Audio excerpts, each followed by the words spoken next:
Before I get started, I want to acknowledge the presence of four of our council people. Jeff Iula, where's Jeff? Right up there, Jeff. Stand up, what do you mean? Hey. At-large councilman, and also the honorary chairman of this committee, Carrie Hummel-Snyder. Where's Carrie? Right over here. Right over here. There we go. First Ward Councilman Vince Rubino. Vince Hey, been at, I think, almost every event. I don't think we've had an event he wasn't at. And Second Ward Councilman Mary Ellen Pike. Mary Ellen, is there any more councilmen that snuck in that I missed? Okay. Hey, Al Gates. Well, we finally reached day 10 of our bicentennial, and what a great celebration it's been. We started a week ago Friday with a spectacular opening night featuring the greatest fireworks display in our city's history. Saturday, yeah, give us a round of applause. That fireworks was incredible. Of course, the downside now is everybody is grabbing me saying we got to do that every year. So we may commission Sue Truby that responsibility again next year. Saturday witnessed almost 300 people enjoying our historical tours, followed by the rededication of the Kaiser Barn. The Cuyahoga Falls Community Band entertained us while we sampled ice cream from several vendors. That evening we enjoyed the sounds of La Flavor and Donnie Iris and the Cruisers. Although severe weather forecasts claimed our Sunday entertainment at Falls River Square, the ward picnics were a success and many Fallsites were treated to a free performance at Blossom Music Center.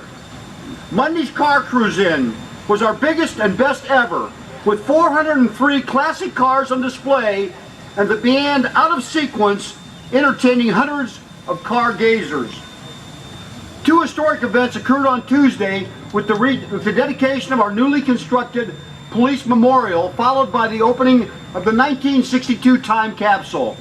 That evening we enjoyed the musical talents of the Cuyahoga Falls Community Chorus, followed by the New Horizons Band, emceed by our own local weather forecaster, Dick Goddard. Wednesday we celebrated the 100th anniversary of the Cuyahoga Falls Library, and later that evening we were entertained by the Akron Big Band. Thursday we were provided a free splash at Waterworks Family Aquatic Center, and I might mention I took in every one of the slides along with Jeff Iula, and we did the drop slide and the lazy river. I hadn't been in the water over at Waterworks yet, so that was a great time. And that evening followed with a free movie, The Muppets. Friday ushered in the Riverfront Rhythm and Blues Review, accompanying the Cuyahoga Falls All-Class Reunion, Tigers Roar.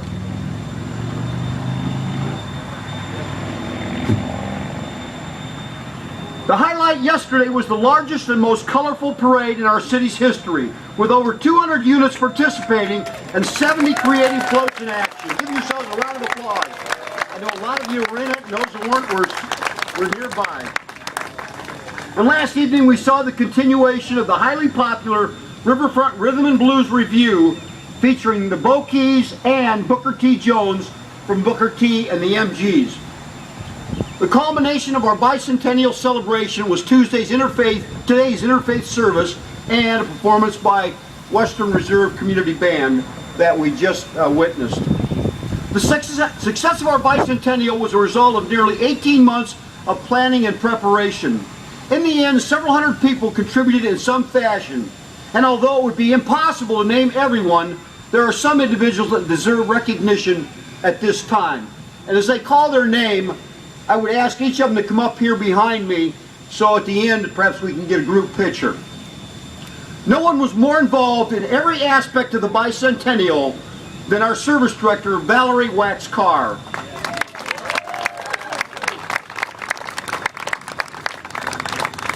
Over the past several weeks, she was the go-to person for virtually everything. Valerie, your leadership will be remembered for many years to come.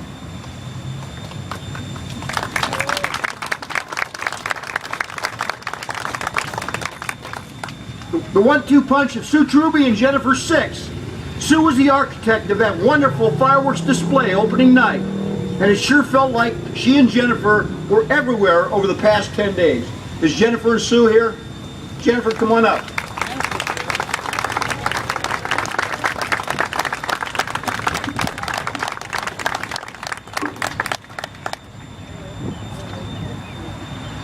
Paul Janis and Diane Amburn, we thought about putting cots out at the Kaiser Barn in June and July because they were spending so much time there. Come on up, Paul. I know I saw you here. Diane.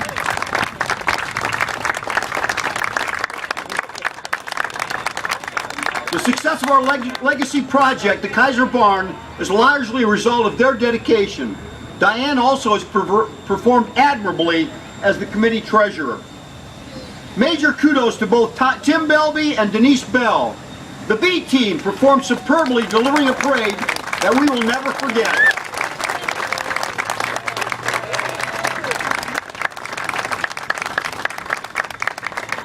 Denise not here? Denise not here? She's probably recuperating from the parade.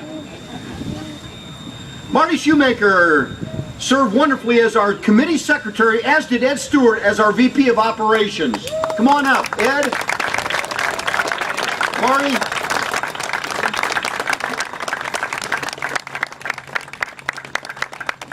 Sharon Myers took on a mountain along with Liz Cross in putting together the historical house tours. The tours came off without a hitch and proved extremely popular. Liz, I think I saw you floating around. Come on up here. Sharon, is Sharon Myers here?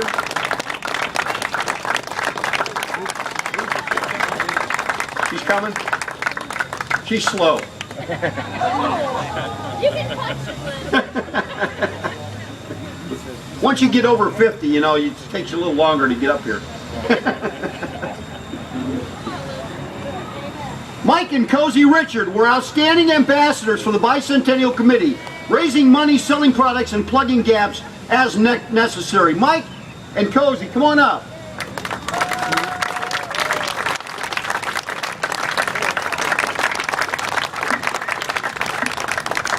I know they're here. Cozy was giving me a bad time a little bit ago.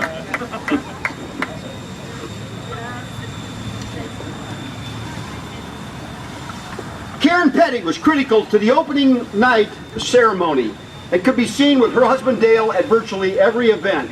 Come on up, Karen.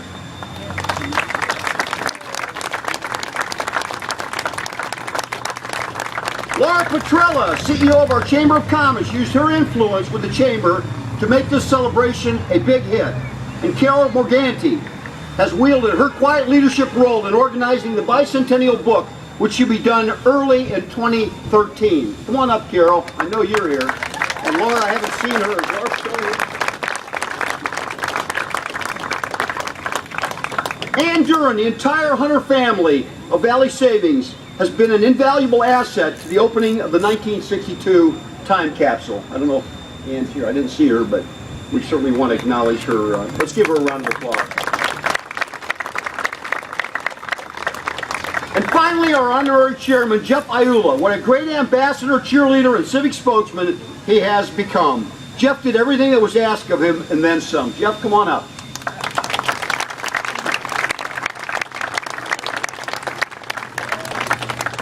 Today's Akron Beacon Journal talked about the parade illustrating community pride.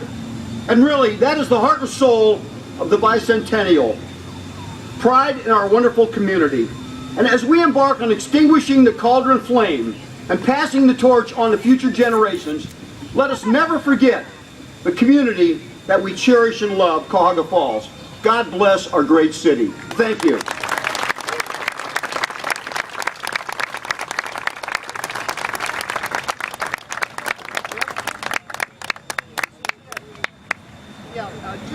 For you that are ready to embark on this great task, what we are about to do, and it's really the reverse of what we did a week ago Friday night. I know a lot of you were here then.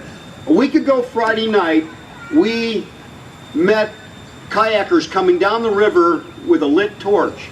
Nobody knew where the torch came from, but it acknowledged and said to the community that we're about to embark on a special time in this city's history. That torch was passed on to our Native American Indians, who lit a new torch and came up and finally passed on to a third torch, which I took up and lit the cauldron with. Tonight, this afternoon, we will do the reverse. I will go up and light this torch. At that time, we will extinguish the cauldron, I will come down and I'm inviting all of you to join us on a very short walk across Broad Boulevard to the Sheraton, at which time we will light the American Native Indian torch, at which time it will be taken down and we will light the torch on the kayak. The kayak will then go down the river into the sunset, probably to be there in 50 years. So we invite all of you afterward to join us across the street. We're all going to walk in mass and watch the torch leave our wonderful community.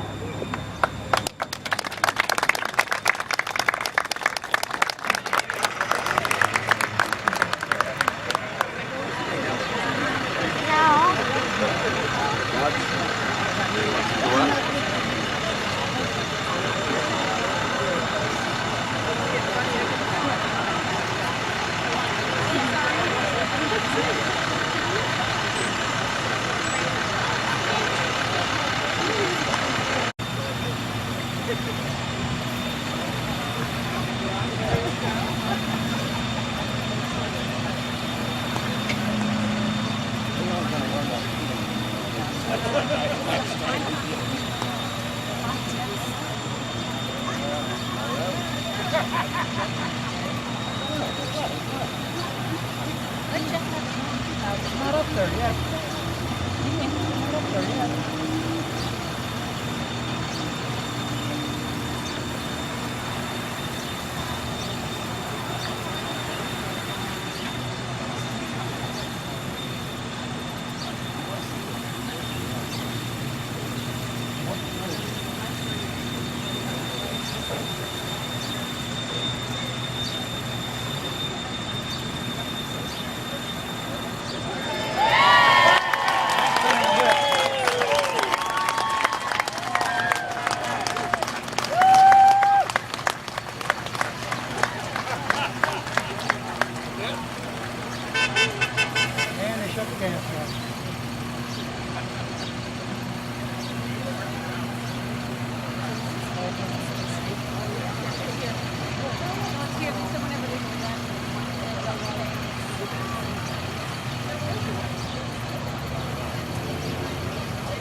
Sorry, I'm going blind, so all I know is you're a woman.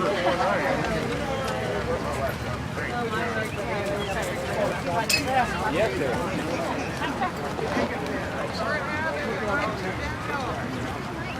Hey, we appreciate you people saving our lives. I want you to know that. Okay, come on. Oh, yeah. Thank you.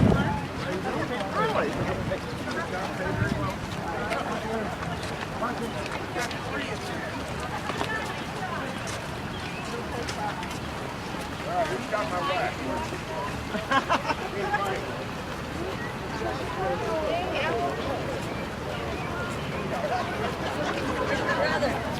Home. No, I went to hospital twice.